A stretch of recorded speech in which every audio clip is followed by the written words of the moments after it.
चलो थोड़ी सी प्रैक्टिस करें। हाँ।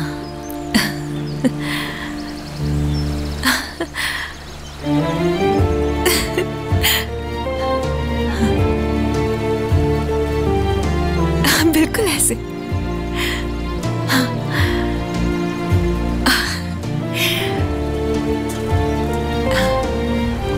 बस ठीक है।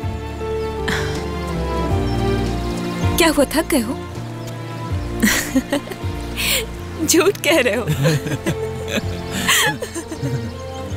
अच्छा चलो, भूख लगी है तुम्हें?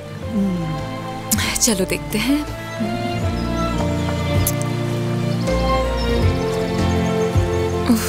ये तो आखिरी बचा है।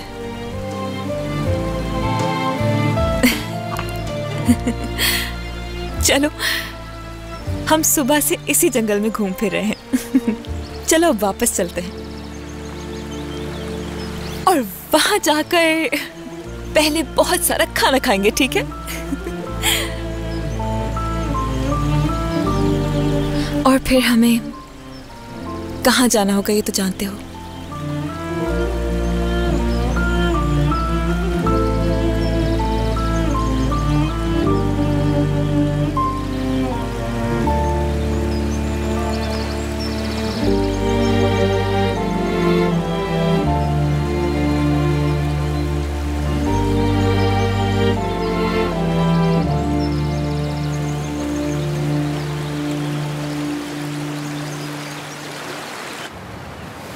लानत है इस शख्स पे। तुम्हें नहीं पता, एक मामूली सी लड़की व्हील चेयर पर बैठे हुए लड़के को अपने साथ ले जाती है और तुम उसे ढूंढ नहीं पाए हो। मैं अपने आदमियों की मदद नहीं ले सकता। किराए के आदमी चाहिए होंगे मुझे। किसी और के हाथ आने से पहले तुम ढूंढो उन्हें, आगा के ढूंढने से पहले, पुलिस के ढूंढने से पहले। और अगर उन्हें तुम नहीं ढूंढ पाए तो अंजाम बुरा होगा तुम्हारा।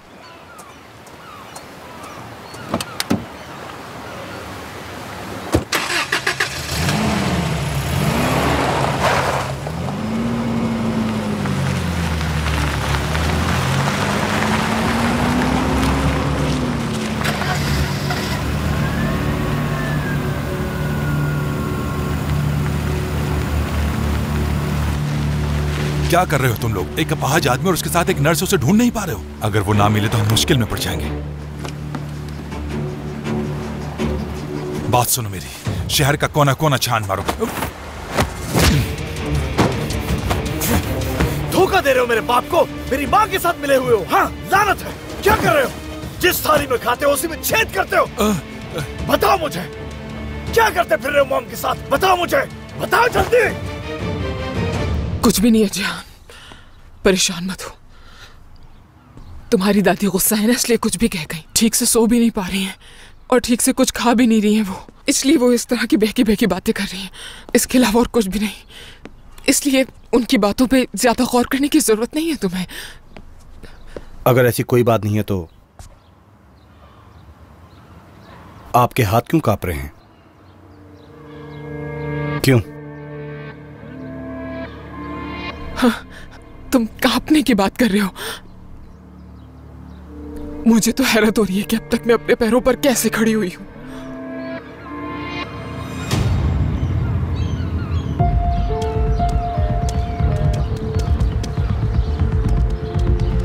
यही चाहती थी ना सहर, तुम जो चाहती थी वो हो गया।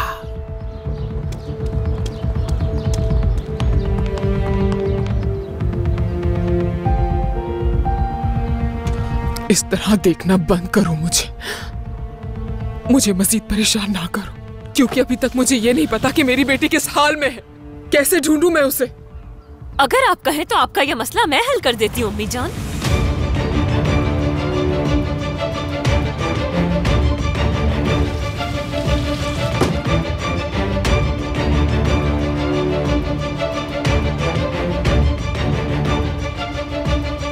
जी हाँ, तुम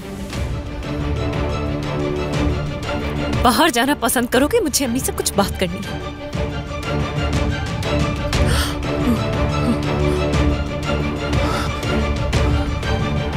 सही कहा, मुझे यहाँ से चले जाना चाहिए। बाहर जाकर ताजा हवा खाता हूँ, घूमता फिरता हूँ, और आप तीनों यहाँ बैठकर मसले हल करो, है ना? जिहान। अम्मी, एक मिनट।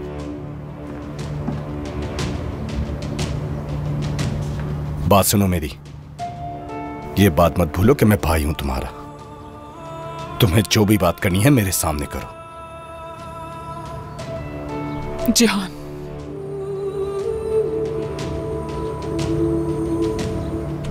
जाओ। अम्मी,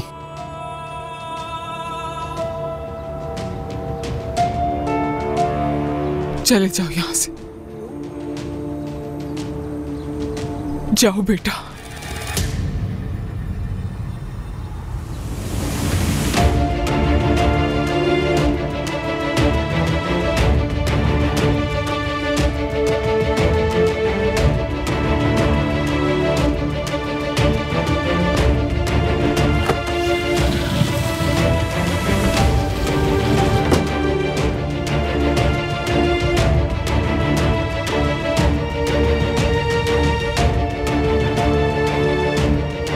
क्या कहना है?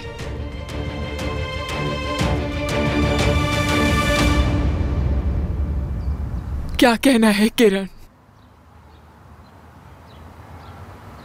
क्या बस इतना ही? हाँ? सब बताओ मुझे। तुम सिर्फ ये जानते हो कि वो बोट में बैठ गए और चले गए वहां से दोनों, मगर आगे कहाँ गए ये तुम नहीं जानते हो। वाकई में? कसम ले ले, मैं कुछ नहीं जानता उनके बारे में। कुछ नहीं पता कि वो लोग कहाँ गए हैं। आपने सुना तो था कि मैं फोन पर क्या बात कर रहा था। तो ठीक है, आप जानते हैं। चलो, बाबा को तुम्हारी असलियत पता होनी चाहिए। बैठो अंदर।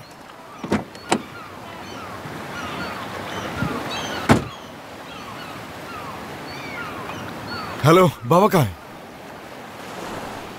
ठीक है,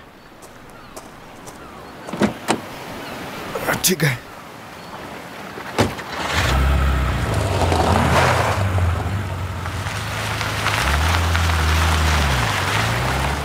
क्या आप ये सुनना चाहती हैं कि दादी माँ ने मुझे क्या बताया है,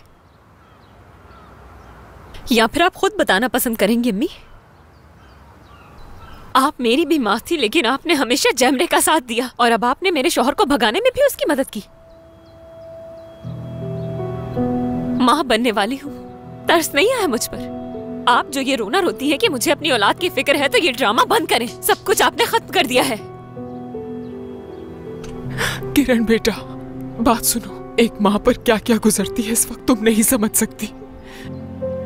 जिस वक्त माँ बन जाओगी ना, उस वक्त मेरी तकलीफ का अंदाजा होगा।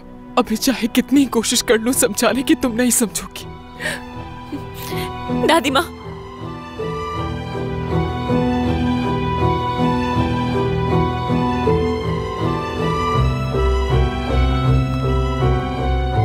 बिस्मिल्लाहिर्रहमानिर्रहीम।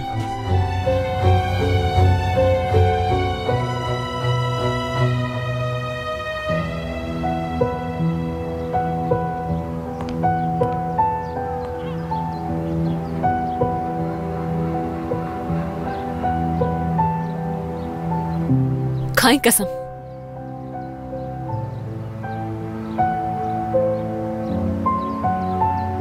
खाएं कसम कि आज के बाद आपके 3 बच्चे नहीं,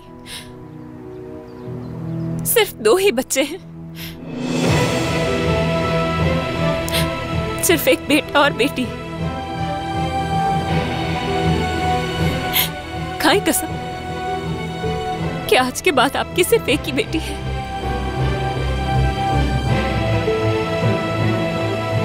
खाएं खुदाए कसम कि आपकी सिर्फ एक ही बेटी है और वो हूँ सिर्फ मैं।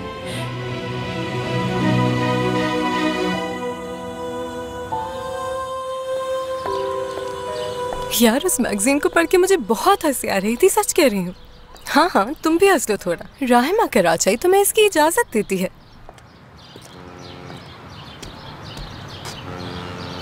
नहीं, ऐसा कुछ नहीं है, मजाक कर रही थी। नदीम की तबीयत खराब हो गई थी, इसलिए हम लोगों ने तकरीब को जल्दी खत्म कर दिया। हाँ हाँ, बिल्कुल ऐसा ही हुआ है।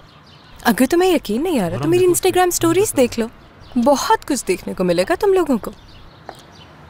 इसकी बहनों की हरकत देखी तुमने? एक नदीम साथ शादी करना चाहती थी और दूसरी उसको अगवा करके ले गई।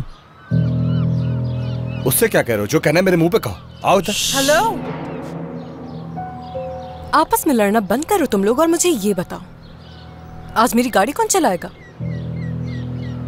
मेरे ड्राइवर को आज अपने घरेलू ड्रामा की वजह से छुट्टी की जरूरत है। सही कहा आपने, लेकिन ये एक का नहीं, दो खानदानों का ड्रामा है। ये ड्रामा करना हम जैसे लोगों को नहीं आता। चलो, अब मुझे देर हो रही है।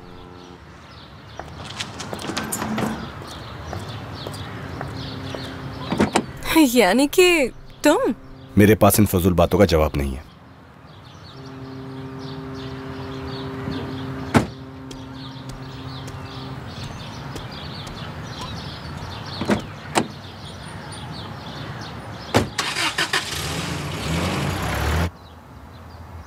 गलत है ये किरण, बहुत गलत।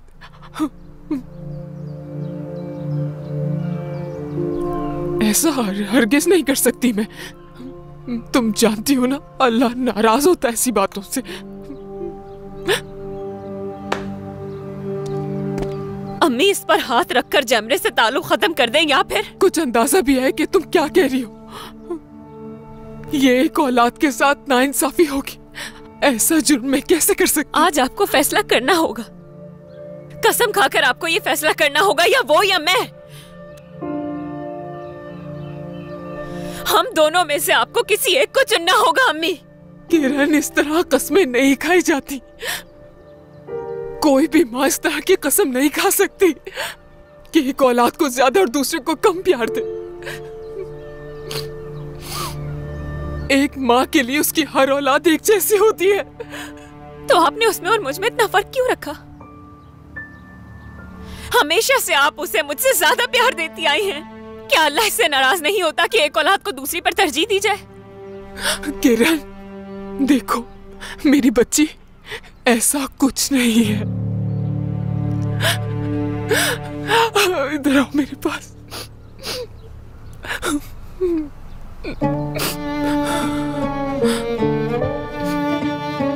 तुम तो मेरी छोटी सी शरारती बच्ची हो, हमेशा अपनी मौज में रहती हो।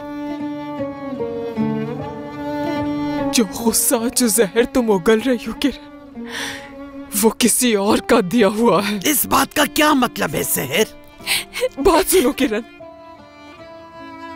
तुम मेरी अच्छी बेटी हो। हाँ, एक खानदान है हम लोग। हमारे बीच ये रिश्ता खून का रिश्ता है।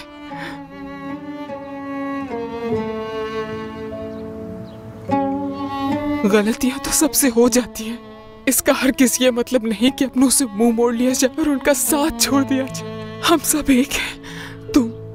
तुम्हारा भाई और तुम्हारी बहन। नहीं है वो, मेरी बहन नहीं है वो।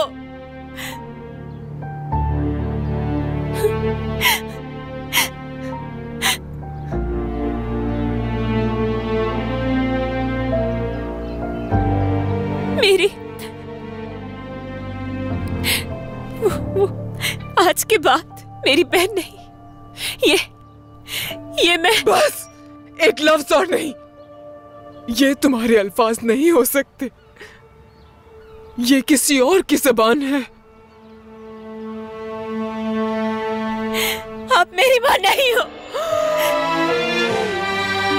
आज के बाद मेरी कोई मां नहीं है, कोई मां नहीं है मेरी।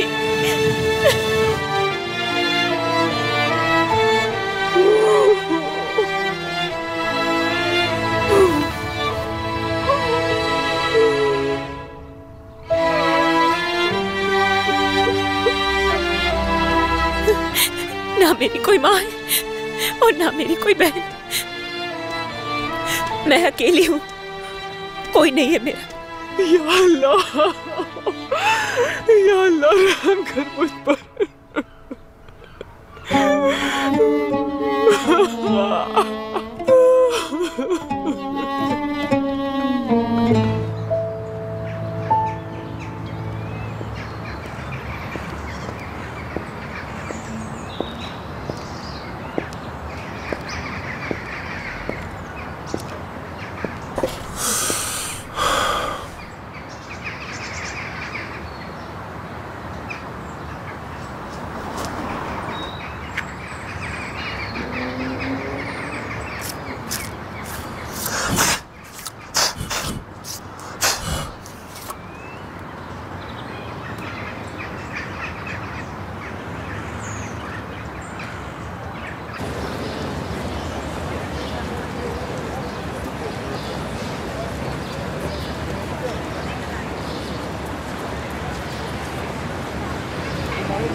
क्या ये अखबार खरीदना है आपको?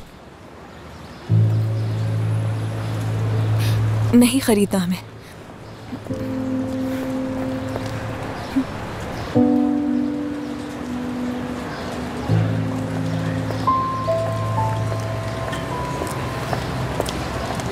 आपकी वजह से। आपने हमेशा से ही बस नफरत करना सिखाया है उसे। कितनी बार समझाया मैंने आपको, ऐसा मत कीजिए, ये ठीक नहीं।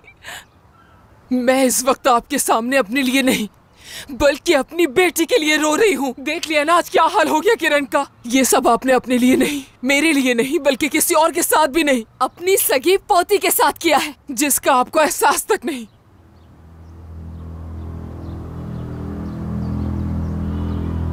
सिर्फ किरण पोती है मेरी, खून है मेरा।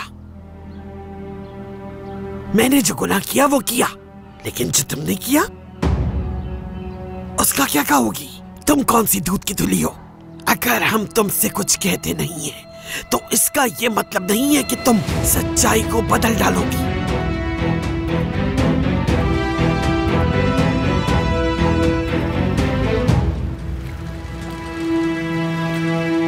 पीछे क्या हो रहा है कुछ पता नहीं। शायद हमें खामोशी से ढूंढा जा रहा है। हो सकता है पुलिस ने उन्हें ये मशवरा दिया, या फिर आखिर साहब ऐसा चाहते होंगे।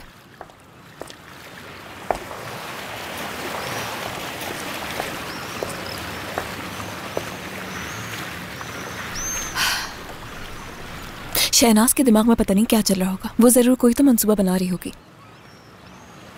मगर इतना जानती हूँ, तुम्हारे अंकल परेशान होंगे तुम्हारे लिए। उन्हीं को सिर्फ तुम्हारी फिक्र है, और यकीनन वो पुलिस के साथ मिलकर तुम्हें हर जगह तलाश करे होंगे। हाँ, मगर अखबार में हमारी कोई खबर नहीं छपी और ना ही टीवी पे कोई न्यूज़। इसका मतलब हम यहाँ लोगों के सामने आराम से रह सकते हैं। जानते हो नदीम, इन दिनों को हम खुल के जी सकते हैं। कोई यहाँ तंग नहीं कर सकता हम लोगों को।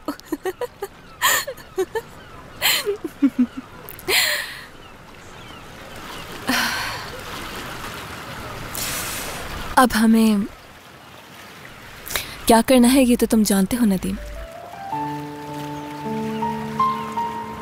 हम लोग इस बारे में पहले बात कर चुके हैं।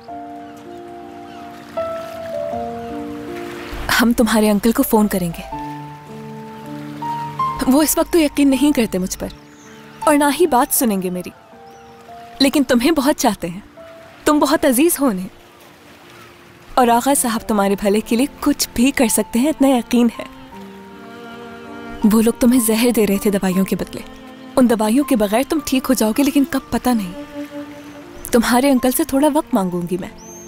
वो तुमसे यहाँ आके मिल भी सकते हैं। इस तरह वो मुतमईन भी हो जाएंगे तुम्हें यहाँ देखकर। कुछ अरसे उस जालिम औरत से दूर रखना है तुम्हें।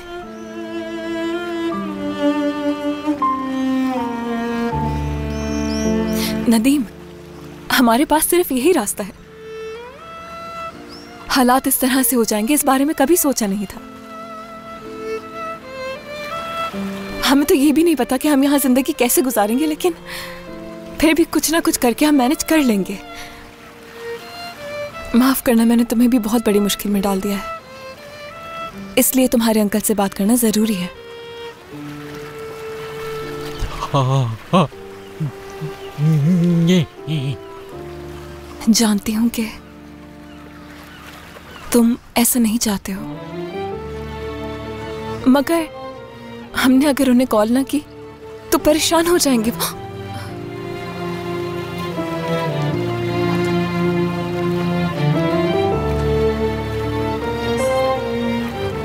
तुम अपने अंकल पे भी भरोसा नहीं करते हो, इसकी वजह वो शहनाज है।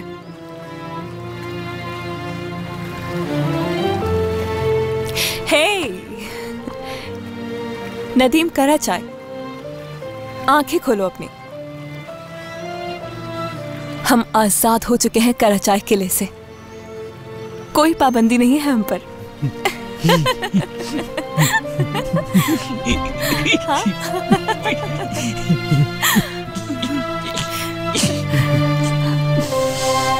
चलो।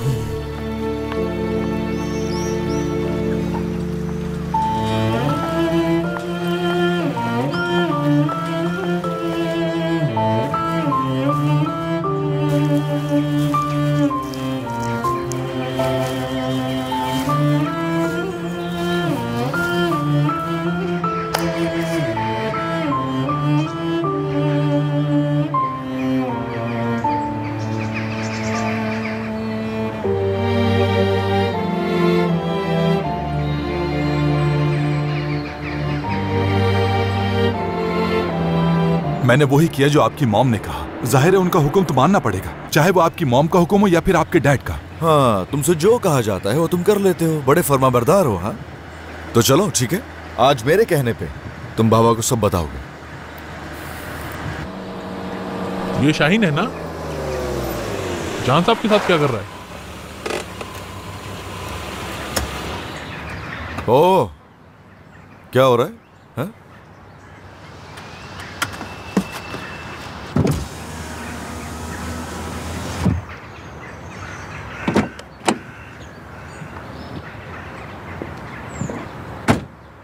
नजर रखना इस पे बाहर ना आए।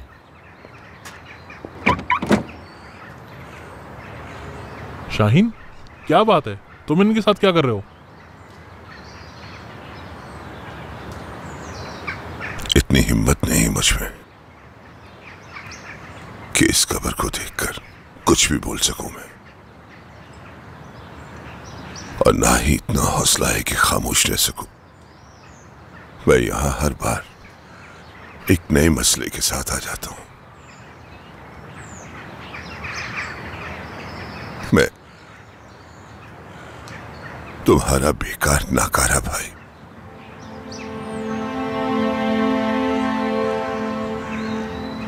देखो,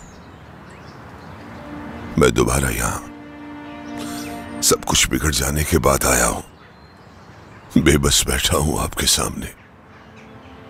जो वादे आपसे किए थे वो निभा नहीं पाया हूं अब तक। वादा किया था आपसे कि नदीम का बाप बनकर रहूंगा, अपने बच्चों की तरह पालूंगा उसे, खुद से ज्यादा ख्याल रखूंगा उसका। लेकिन मैं ऐसा नहीं कर सका।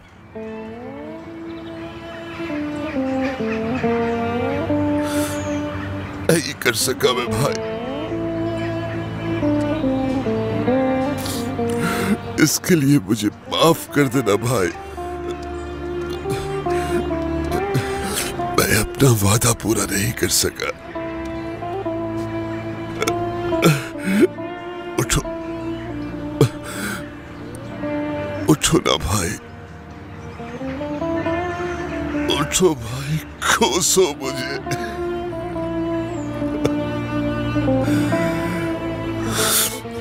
क्या मुझ जैसे शख्स को तुम अपना भाई कहोगे? ऐसे इंसान को जो तुम्हारे बच्चे का ख्याल नहीं रख सका। उठो, पूछो मुझसे। मैं नदीम का ख्याल नहीं रख सका भाई।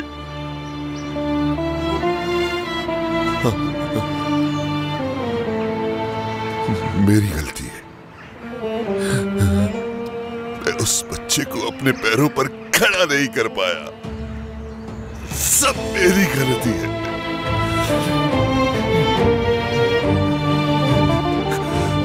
मैं ही कसूरवार हूं इस सब का। मैं अच्छा इंसान नहीं हूं। मर जाना चाहिए मुझे। मर जाना चाहिए। बाबा, बाबा, सब मेरी वजह से। बस बाबा, मेरी गलती है इसमें। मर जाना चाहिए मुझे। बाबा, प्लीज मर बाबा। जाना चाहिए। बाबा, ये सब संभाले मेरी अपने वजह आप से को, हुआ प्लीज है। बाबा। देखिए मैं मैंने आपके उस साथ हूं बच्चे बाबा। का ख्याल बाबा, नहीं प्लीज। रखा। बाबा नहीं करें। मेरी वजह से उसका ये आज हाल है। मेरी वजह से बाबा, सब मेरी गलती है। बाबा, मैं हूँ कसूरवार उसकी बर्बादी का। बाबा संभाले, संभाले अपने आप को बाबा। मत करें बाबा, प्लीज।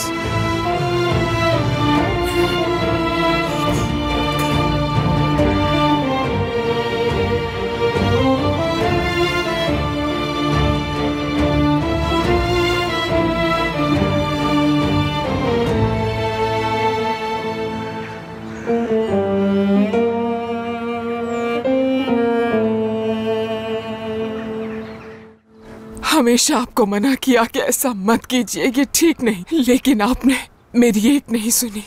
अगर आप मेरी बात मान लेती उस वक्त तो आज पछताना न पड़ता। मैंने भी अपने बेटे को समझाया था कि ऐसा मत करो बेटा, लेकिन उस नालायक ने मेरी बात नहीं मानी।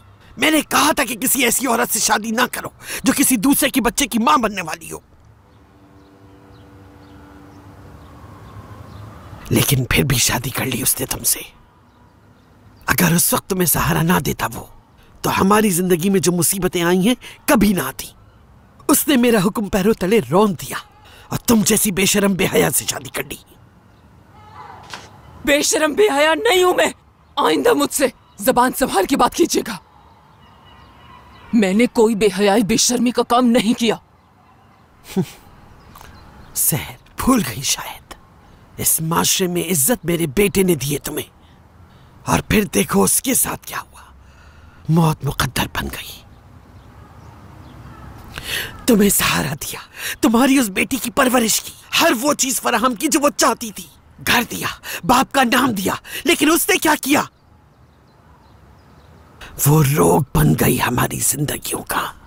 जिस दिन वो पैदा हुई थी उसी दिन मैंने अपने बेटे से कहा था, पराया खून कभी अपना नहीं हो सकता। वो अपना रंग जरूर दिखाएगा, और देखो उसकी सजा आज भुगत रहे हम।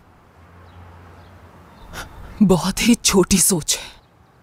मेरी पीठ पीछे साजिशें कर रही थी आप। मेरी गैर मौजूदगी में नफरत के बीज बो रही थी, और मैं सबका पेट भरने के लिए काम कर रही थी, ये सोचकर कि आप हैं ना मेरे बच्चों के साथ, उनका ख्याल रखने के लिए। लेकिन आपने तो मौके का फायदा उठा लिया और मेरी बेटी को मेरे ही खिलाफ खड़ा कर दिया। बहुत कुछ करना चाहिए था मुझे। अगर मेरे बस में होता तो मैं ये सबको चीख चीख कर बताती और कह देती कि वो जैमरे तुम लोगों की सगी बहन नहीं है। वो उन्हीं की बहन है। जैमरे उन दोनों की बहन है।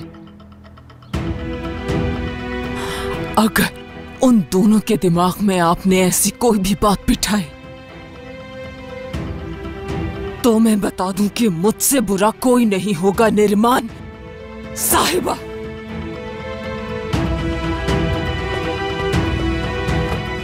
तुम्हारी धमकियों से डरती नहीं मैं, वो हम में से नहीं है। वो धोखेबाज हमारे खानदान का कभी हिस्सा नहीं बन सकती। नीच कहेंगी। मुझे बचपन में बहुत गुस्सा आता था अंकल पर। हमेशा घर पे रहते थे वो, नदीम के साथ। मगर आप वहां नहीं होते थे बाबा। अंकल काम के सिलसिले में आपको कहीं भेज दिया करते थे। मैं सिर्फ इंतजार करता था। बाबा भी आते ही होंगे, बस यही सोचता रहता था। लेकिन दूसरी तरफ बाप बेटा दोनों घर पर ही होते थे, बस गेम्स खेलते थे। और मैं देखता रहता था, घंटों सोचता रहता था मैं कि बाबा आते ही होंगे। मॉम कहा करती थी कि जाओ खेलो उनके साथ, मगर मैं उन्हें हमेशा यही कहकर टाल दिया करता था कि नहीं, मेरे बाबा आते ही होंगे, मैं उन्हीं के साथ खेलूंगा। बाबा के सिवा कुछ नहीं चाहिए था मुझे।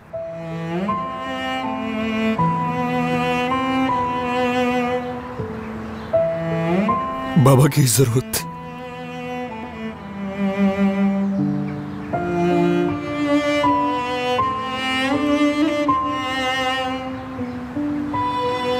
हर चीज से नफरत हो गई थी मुझे, कुछ भी मुझे अच्छा नहीं लगता था। बाबा सब नजरअंदाज करता था, मैं उन दोनों की तरफ देखता तक भी नहीं था, इसलिए उन दोनों से नफरत हो गई थी मुझे।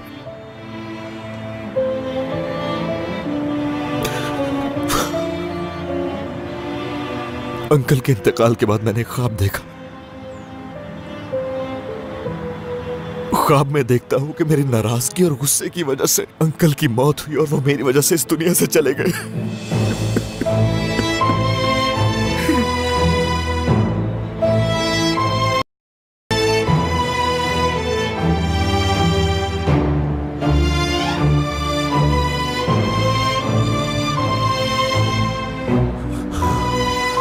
बेटा,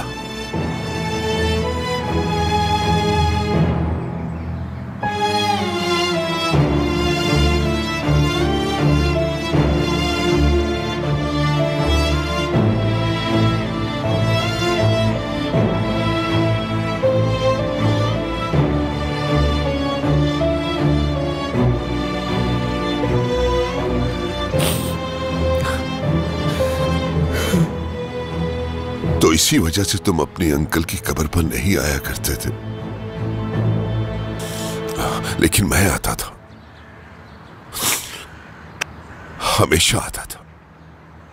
इसलिए आता था ताकि अपनी गलतियों को इस मट्टी में दफन कर सकूं, जैसे अभी कर रहा हूं। बाबा, आपकी कोई गलती नहीं थी, इसमें कोई कसूर नहीं था, और मैं यहां पर आपको कुछ बताने के लिए आया हूं। बाबा, बाबा, मॉम ने, मैं हमेशा यही चाहता था कि हमारी फैमिली एक साथ रहे, और कुछ नहीं चाहता था मैं, चाहे अच्छे दिन हो या बुरे।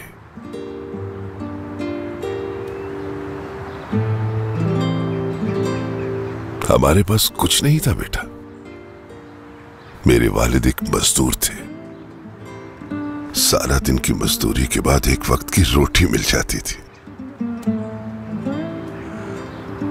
बहुत बुरा वक्त देखा, लेकिन कभी शिकायत नहीं की, बल्कि उसे खुशी से गुजारा और अल्लाह का शुक्र अदा किया। हम जिसकी कब्र पर बैठे हैं ना, जब हम छोटे थे तो पता है, एक रूखी सूखी रोटी पर गुजारा किया करते थे।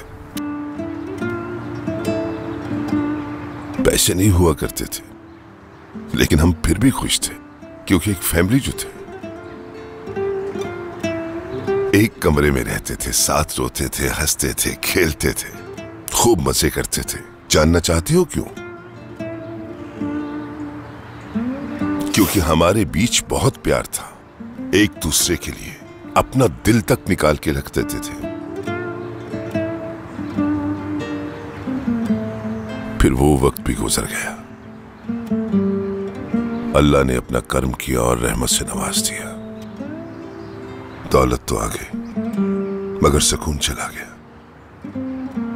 उस दिन के बाद से हम सुकून को तरस गए। उस आलीशान महल में जिसमें हम एक फैमिली की तरह रहते हैं, तुम्हारी बहन, तुम्हारा कसन, तुम्हारी अम्मी, मैं चाहता था कि तुम लोग भी एक फैमिली की तरह रहो, जिस तरह मैं बचपन में अपने भाई और माँ बाप के साथ रहता था, एक कमरे में, वो भी बहुत खुश।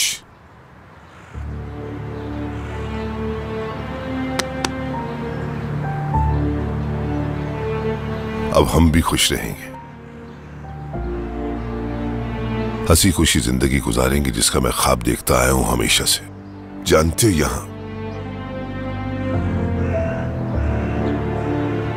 मुझे यहां ऐसे महसूस होता है, जानते हो ये आखिरी इम्तिहान है, बस नदीम सही सलामत वापस मिल जाए मुझे, उसके बाद हम फिर से एक फैमिली की तरह रहेंगे, हंसी खुशी।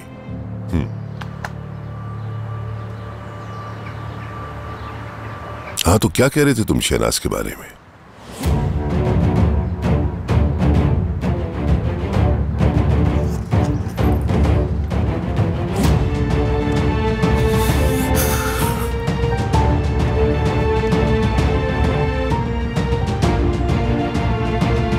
क्या बात थी? जो भी है बताओ मुझे।